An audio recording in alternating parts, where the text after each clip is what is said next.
How many things you gotta do now?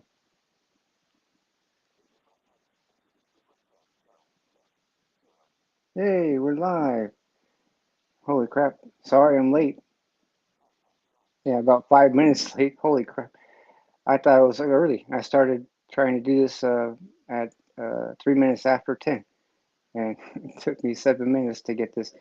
It's not it's not StreamYard's fault. It's my fault for being out of practice and not knowing the layout. They've made some changes I'm not used to, and I fell out of practice. Anyways, hey everybody, welcome to At the Blind Spot, Joey's Treehouse, man. Yeah, I took a little bit of a hiatus, I guess you'd say. I've been focusing um, inward and trying to figure out what the hell I'm doing. You know, um, yeah. Bes- besides besides all of the rabbit holes I've been down and whatnot, I didn't lose track of myself. I just lost track of purpose. I got distracted, and it was a good distraction. It was a learning experience, so I can't complain. But I lost track of what I was doing here and why I left Facebook. uh, so um, yeah, I'm as a game developer, slash creative mind. Uh, I left Facebook, and I'm glad I did. Why doing this? Because they're harassing me just as a developer. It's relentless, and there's nobody you can contact. Anyways, I don't want to complain about stuff. This is supposed to be a positive channel, but I haven't had anybody to complain to, so I'm just getting steam out, I guess. But um, so on my hiatus, I've been listening to some spirituality meditation stuff, and I kind of had uh, a realization, and for some reason I was thinking about the movie The Matrix, where the kid uh, tells everybody, or tells Neo or whatever, that it's not about the spoon, you know, uh, the spoon's not real, right? So okay, and that made sense somewhat, but not really. So how do you bend the spoon? Well, it's not the spoon that bends. It's the stuff, or it's the time or the space around the spoon that bends. Well, that doesn't. I'm not a physics kind of guy, so I'm trying to learn about stuff like that, but it's like way over my head because I never really had interest in that kind of stuff as a kid, and as an adult, I still kind of don't. But I'm trying to keep my learning capacity open, to different avenues. Um, Spiritually, I'm kind of set, but everything else, in the universe, I'm open to. If we're able to figure stuff out, then I'm willing to learn about it. You know, I don't want to go get a college credit for it. I want to have the knowledge for myself. So um, Google has been a friend of mine, and my buddy Mike, uh, I interviewed on here a while back.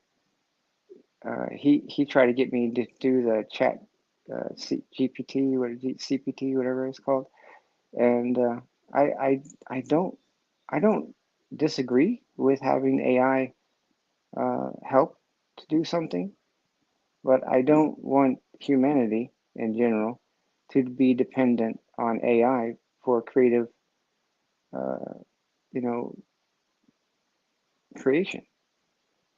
That should come from within, and if you use a computer or a program to, create your imagination, then where the hell is your imagination?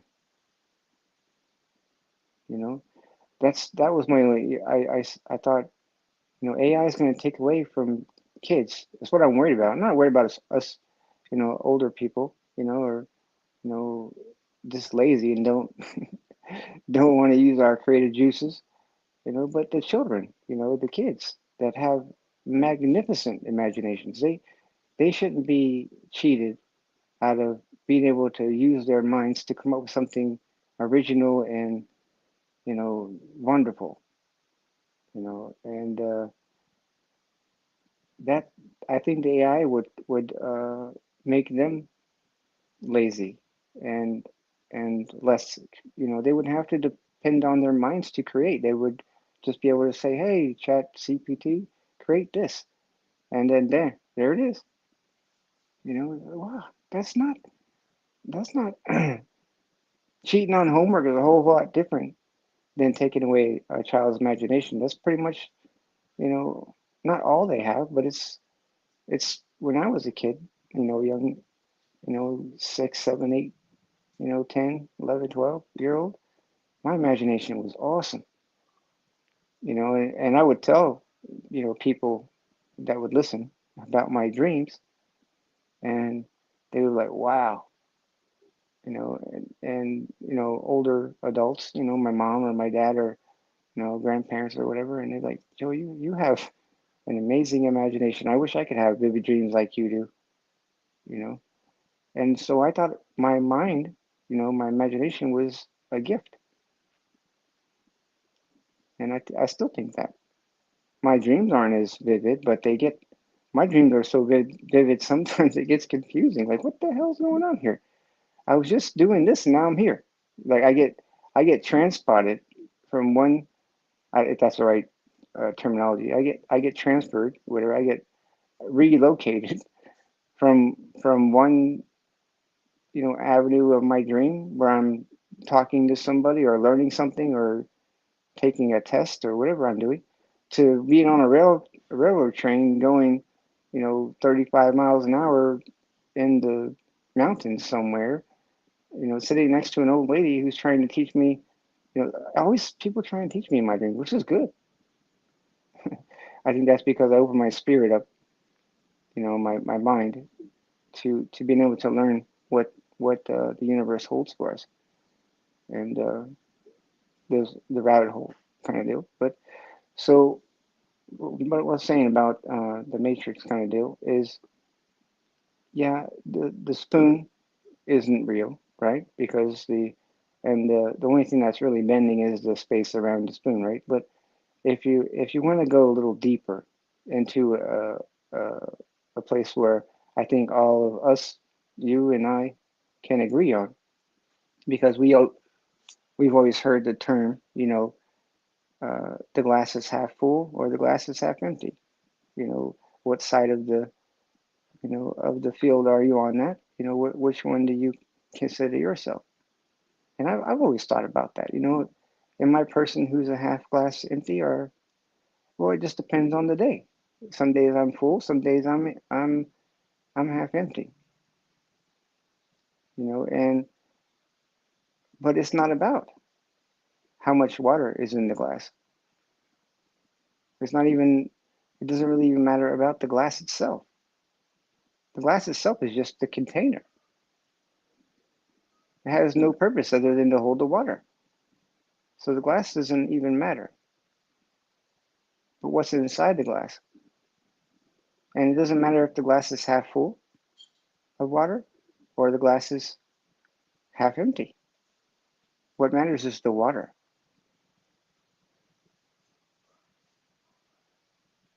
And if you want to use that in a spiritual sense, your glass is always full because it has the water. And the water is you. As long as you're in the glass, you are full. You know, you can't have more water. You can't have less either. You are in the glass, and the glass can always change. It can be warm, it can be cold, and it doesn't necessarily have to be warm or cold because of the environment it's around. It can be manipulated.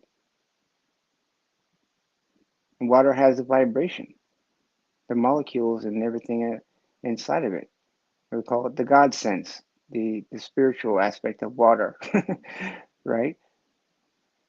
It is at peace unless you disturb it. You can add a vibration to it. And just because you add vibration to it doesn't mean it's still not at peace with itself. The water is always at peace unless you change it into steam or you freeze it into ice. But that's your choice to be hot or cold. As a human being living in a glass with your spirit, aka the water, right? Water can manipulate the environment as well. So water is life. Humans, right? In science, they said 90% of the human body is made up of water. So maybe the water is your spirit, your God sent. Because I don't know about you, but when I go to the beach or to a lake or to a pond, water has movement, and it's not just the wind. It could be a day that has no wind, and water has movement, and there's nothing around to push it around. It just does it on its own. Water flows if it's given the opportunity. Our spirits, our soul inside, the water inside, our consciousness, or whatever you want to call it, it has a flow. It has a ripple, a frequency of its own. And I've been trying to figure out what the hell is my frequency. It's the one that makes you feel good. Well, which one is that? So I've been listening like a songs, music has a frequency, right? So um, songs that make you feel good, music that makes you feel good, sounds, sounds, Christmas songs, Christmas music, um, you know, things like that. If you like the bowling alley, hearing the pins go, that might make you feel good. It just depends on your experience. Your experience forms your frequency. Your experience it gives your water vibration. So enjoy your experiences, even if they're bad, because you'll learn from those not to do it again, right? If the fire's hot, you don't touch it again. But doesn't make you don't let yourself feel bad for your mistakes, because as long as you learn it, if you learn from them, then you should be proud that you learned. So when somebody, brings that brings it up to rub it in your face later on down, remember that one time you did this dumb thing? Yeah, yeah, but I don't do it anymore, do I? I learned from that. So, and then you can put it in their face. Remember that time I did something good for you or for somebody else, or you know, I had an achievement. What maybe they won't bring up your bad stuff so much if you tell them about your good stuff. You remind them, because some people are just stubborn because they haven't figured out that their glasses are always full, even if they're half empty. So that is a weekly positive message and kind of a outside of the box message. And I don't know if anybody's here. I doubt it because I've been AFK for over a month. I don't even remember that. The last time I did a message, I think, was April, over a month. And I just turned 43. So I'm like, oh man. I feel like you hear that the song, the Jaws song. Dun, dun, dun, dun. Well, I'm halfway through. Dun, dun, dun, dun, dun, I'm ready for the shark to come out of the water and just take me. But I'm not going anywhere. I'm not going anywhere. And I had to realize that I'm not doing these messages for me. You know, I don't. I just want to help people. I want to make people's minds kind of go, you know what? Maybe that makes sense. I've never thought about it like that. And I love listening to people who can explain something in a different way I've never thought about. Because our minds are, like I said earlier, our imagination, our minds are creative, and we're all different, but we're able to use our minds to help other people understand things that we just can't get or we never thought about. You can walk past the Mona Lisa 1,000 times a day because you work in the art museum, but you never really sat there and looked at it for 20 minutes. Or you never had somebody with an artistic ability to say, look at her smile. Well, she's not smiling. She's kind of got a smirk, and what do you think she's thinking about? That put yourself in somebody else's shoes. What was Da Vinci trying to say? Can you see her eyes? Is her eyes full, like she's happy, or are they squint, kind of heavy, like she's sleepy, or maybe she's got something on her mind? What is she thinking? What do you think she's thinking about? That kind of thing, to open up your mind a little bit, to see the world in a different way, so you're not always looking at your shoes. You can look through the world with your heart, like we used to do when we were little kids, and everything was brand new. And if we lose that substance of brand new, of artistic imagination, of creativity, of inspired intellect, of wanting to and be eager to uplift our minds, our water. I use that metaphor, but um, as long as we don't get suffocated and kicked around, we have to be inspired, yes, but we have to also be cultivated by understanding. I would say an understanding environment. I don't want to call it people, because people will always fail. I will fail. You will fail. But we get back up, and if we're smart, we'll keep supporting each other. I've made a friend, which I want to interview, um, on a game that I've been playing for like 3 years, almost, yeah, 4 years now. And we just started talking back and forth. I don't know, here and there. Hi, how you doing? Whatever. And they have watched some of my YouTube stuff, and he's like, wow, you know, I was able to make him think a little bit differently, and he's a pretty amazing person. So I was like, well, would you mind if I maybe interviewed you on my YouTube channel? We could talk about how we met, and it's just weird if humanity would be half or even a third interested in getting to know one another.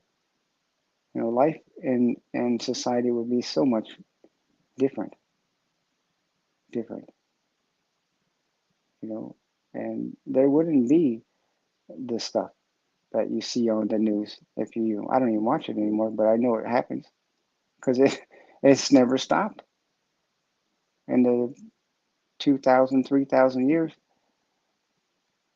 that in the history books, tells us, humanity gets a certain place and they lose touch with their hearts, with their minds, with their souls, with their integrity, their compassion. But if we look at each other not as different, but as someone we can learn from, you know, then maybe all the bad stuff goes away because people are more interesting now. They're not scary strangers or dumb, uh, whatever people want to call racist.